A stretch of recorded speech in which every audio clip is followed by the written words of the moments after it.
C'est gâté, c'est gâté. Israël ne veut rien comprendre. Pendant que, hier dans la soirée, le président américain Donald Trump a déclaré sur la question du Liban et de l'Iran que le Liban faisait partie intégrante de l'accord, le mémorandum qui a été signé, et que le cessez-le-feu doit concerner le Liban. Pendant ce temps, juste après, quelques heures après sa déclaration, Israël a repris de la plus belle des manières les frappes sur le Liban. Israël a frappé le Liban toute la nuit jusqu'au petit matin, en estimant frapper le Hezbollah. À partir de là, la question qui se pose, est-ce que Donald Trump peut-il encore sauver la paix? Cette paix dont on a fait allusion il y a quelques jours, cette paix qui a fait jubiler autant de personnes, cette paix ou cet accord pour lequel il y a eu tellement de quiproquos, est-ce que cette paix pourra advenir? Il faut d'ailleurs dire qu'en cette matinée, je crois que nous sommes aujourd'hui le 19 juin 2026, en cette matinée, la délégation iranienne qui devrait aller en Suisse a suspendu son déplacement. Ça veut dire qu'il y a eu une remise en cause du processus de paix. D'où le risque de la reprise imminente des frappes entre l'Iran et Israël. Mais la question qu'on se pose, la deuxième question, si l'Iran reprend les frappes contre Israël en représailles aux frappes israéliennes au Liban, est-ce que Donald Trump va suivre le pas d'Israël ou bien Washington va se ressaisir et continuer à prôner la paix, la paix, la paix, pendant que sa fiole, qui se trouve être Israël, ne veut rien entendre, ne veut rien voir. Parce que Israël, on l'a dit ici, ne veut pas de la honte. Israël sait que les objectifs militaires n'ont jamais été atteints. Les pertes économiques ont été très énormes. Et il faut le rappeler, Israël a subi des frappes précieuses. L'Iran a copieusement tapé sur Israël, des infrastructures ont été détruites. Donc Israël sait qu'il ne peut rien contre l'Iran. Alors il faut se rabattre sur un groupe armé qui se trouve être le Hezbollah libanais. Même si ils savent pertinemment qu'ils n'ont pas affaire avec l'État libanais. Puisque si c'était avec un État, là où nous en sommes aujourd'hui, ça serait autre chose. Mais les dommages deviennent collatéraux. Puisque l'État libanais, qui fait son petit semblant, qui est assis, le gouvernement qui fait le moribond, est en train de subir l'impact dommageable des frappes israéliennes. Mais là n'est pas la question. Est-ce que Donald Trump peut encore sauver la paix? C'est ça la vraie question. Mais avant de répondre, allons-y dans plus de détails.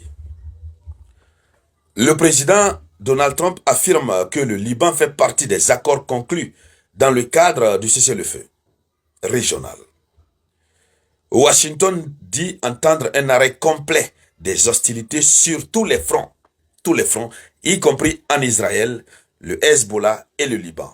C'est ce qu'il a affirmé. Mais pendant que Donald Trump parle de paix, Israël continue de frapper sur le sud du Liban et plusieurs médias rapportent que les frappes israéliennes récentes, malgré l'accord, et Netanyahou refuse de retirer ses forces du sud du Liban, estimant que Israël doit garder sa liberté d'action contre le Hezbollah. C'est-à-dire, l'accord a été signé, mais Israël étant un État souverain, doit garder sa liberté d'action contre le Hezbollah. Alors, ça veut dire que au moment où ils se mettaient ensemble pour agresser l'Iran, Israël ne parlait pas de sa liberté d'action.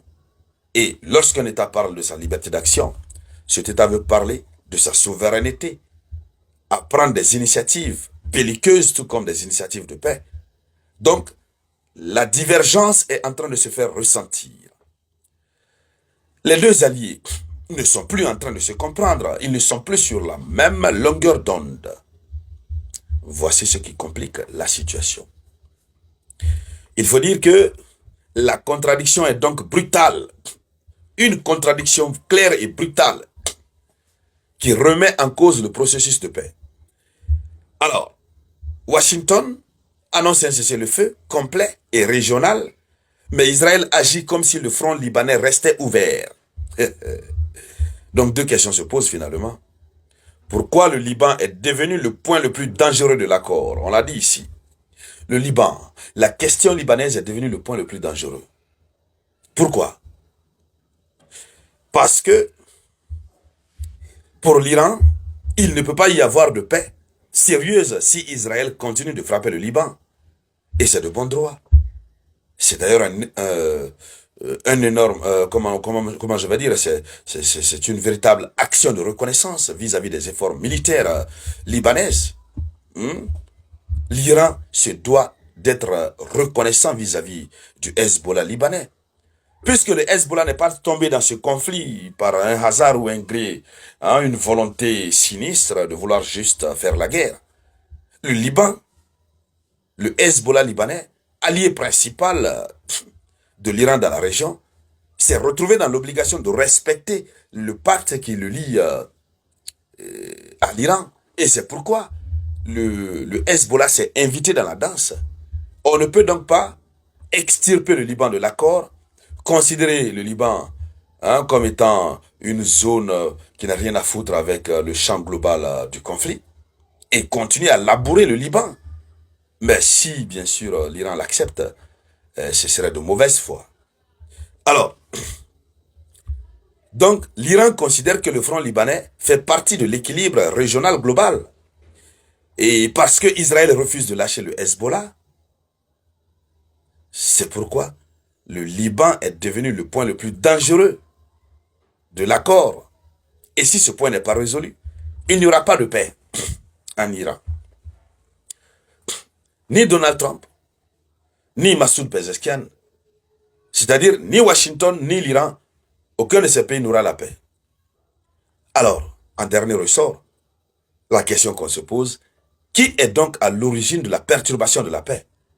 Mais vous avez la réponse évidente. Qui est à l'origine? Qui ne veut pas de l'avènement de la paix? Ben Donald Trump, à un moment donné, est très fatigué, puisqu'il a sacrifié tout. Lui, il a dit la paix à tout prix. Pas de gêne, pas de honte. L'essentiel que la guerre prenne fin. Indemniser l'Iran à 300 milliards de dollars. Lever les sanctions, le blocus, etc.